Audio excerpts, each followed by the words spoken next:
The cemetery stood still under a cloudy sky, a somber canvas of gray and green. Mourners gathered, eyes wet with sorrow. The priest's voice wavered in a final prayer as the coffin descended into the earth's embrace. A tremor quivered through the ground, hushing the crowd. But before we start, make sure to subscribe if you haven't and hit that notification bell so that you won't miss any new stories. During the funeral of Betty, a woman who was loved by the whole community, something started to happen that no one saw coming. But when it was time to lower the coffin into the grave, it suddenly began to shake. Sebastian was the first to notice how the coffin of his deceased wife began to move. "Stop!" he suddenly yelled as he walked toward the coffin. "Stop lowering the coffin!" the priest yelled again. "What on earth is happening with my wife?" Sebastian asked with a panic-ridden voice. He looked at the priest, but it didn't look like he knew what to do. The priest took a minute to think. "I think we might have to open the coffin," he eventually said, locking eyes with Sebastian. "I'll do it," she said with a confident tone. But Sebastian knew this was way out of her comfort zone. She only did this for him. The priest walked over to the funeral workers and asked them if it was possible to move the coffin to a private room. Before touching the coffin, the priest paused, bowing his head in prayer. "Grant us courage and understanding," he whispered, seeking solace and strength from a higher power. As the lid lifted, the priest's eyes met something startling within the coffin. The air was abruptly pierced by the priest's cry, "God, no!"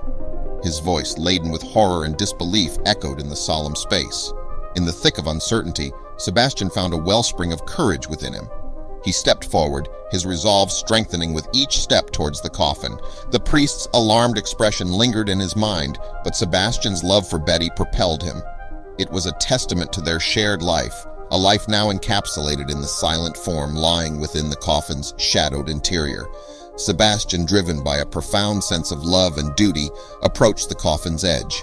His heart ached with the memory of their life together, a tapestry of joy, challenges, and shared dreams. Now, facing the finality of their earthly bond, he felt a surge of devotion.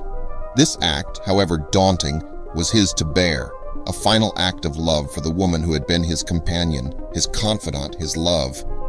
Standing at the coffin's side, Sebastian's hand hovered over the lid.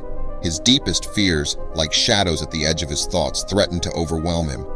Yet he knew he must confront whatever lay beneath.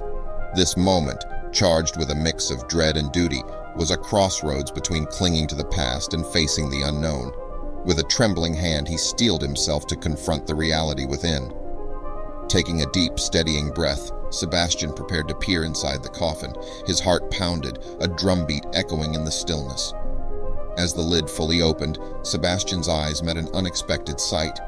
Betty lay there, peaceful as if in deep slumber.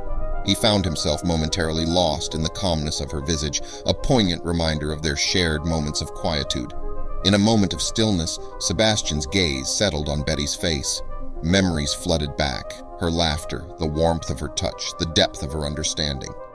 Sebastian and the priest leaned closer, their eyes meticulously combing over every inch of the coffin. Amid their meticulous examination, a small, sudden movement within the coffin's lining caught their attention. Sebastian and the priest paused, their eyes fixating on the spot where the subtle motion had occurred. As they carefully investigated the source of the movement, a small squirrel, evidently frightened and confused, emerged from its hiding place within the coffin's lining.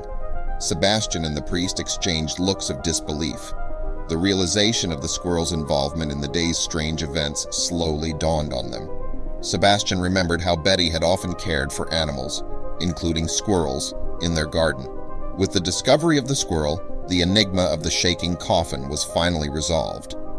The relief was palpable as the tension that had built up around the mystery dissipated. The sight of the squirrel triggered a flood of memories for Sebastian. He remembered how Betty's face would light up whenever she tended to the animals in their garden. These memories, bittersweet in their beauty, brought both joy and sorrow. Her kindness had been a beacon of light in their lives, and now, in this moment, it shone through once more, bridging the gap between the past and the present. As Sebastian reflected on his memories of Betty, he felt a sense of healing beginning to take root.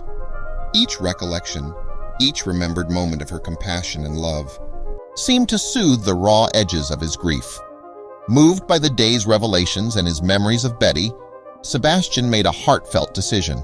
He would care for the squirrel, honoring Betty's legacy of compassion. As days passed, a gentle bond formed between Sebastian and the squirrel.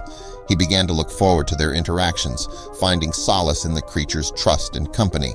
Sebastian found unexpected comfort in tending to the squirrel, preparing food, ensuring its safety, and simply watching it play became therapeutic activities.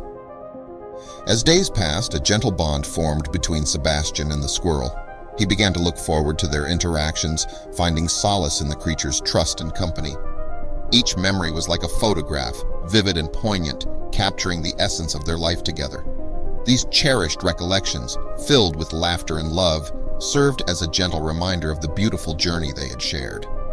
Tending to the squirrel became an integral part of Sebastian's journey of healing. The routine of caring for the animal provided a structure to his days, a purposeful activity that eased the weight of his grief. This simple act of nurturing another life helped him process his loss, allowing him to gradually come to terms with Betty's absence while honoring her memory in a meaningful way. The act of remembering Betty, coupled with caring for the squirrel, became a therapeutic process for Sebastian.